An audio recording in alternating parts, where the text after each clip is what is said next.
Is this listing still available?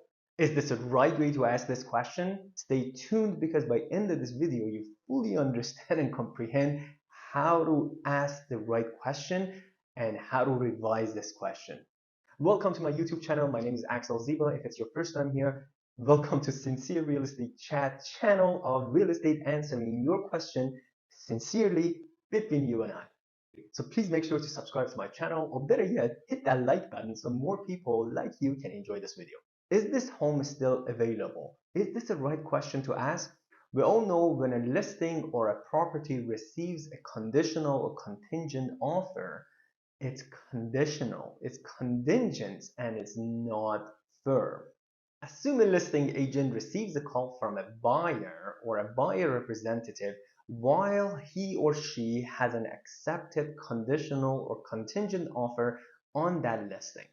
And the buyer or a buyer representative asks, "Hey Axel, is this listing still available?" How this listing agent has to answer this question.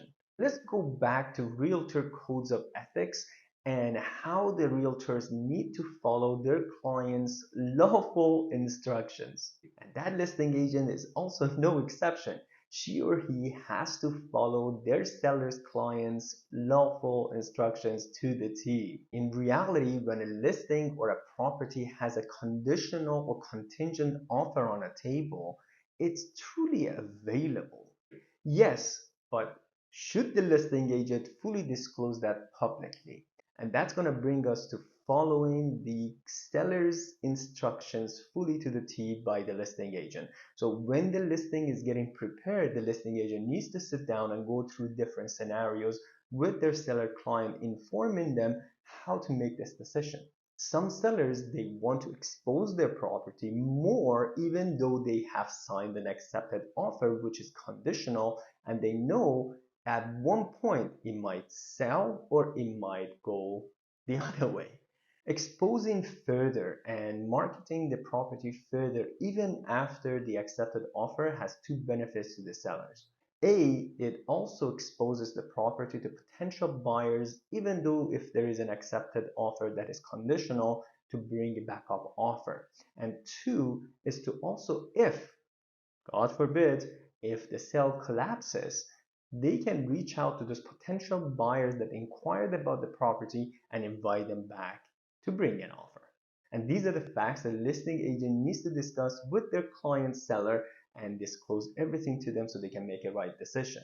Some sellers, they might just want to say publicly say that we have an accepted offer that is conditional. So you need, as a listing agent, to follow your client's lawful instructions. And for those sellers that they want to expose the property further, even if they have an accepted conditional offer on hand, the listing agent needs to be very diligent about this and not to publicly disclose or voluntarily disclose the information whether they have an accepted offer on table. So how the listing agent needs to react if the question comes in. Is this listing still available? Yes, technically it is available because it has a conditional offer and the deal is not firm. Is this the direct way of asking a listing agent whether they have an accepted offer? No, that is not a direct way, and that's not a correct way to ask this question.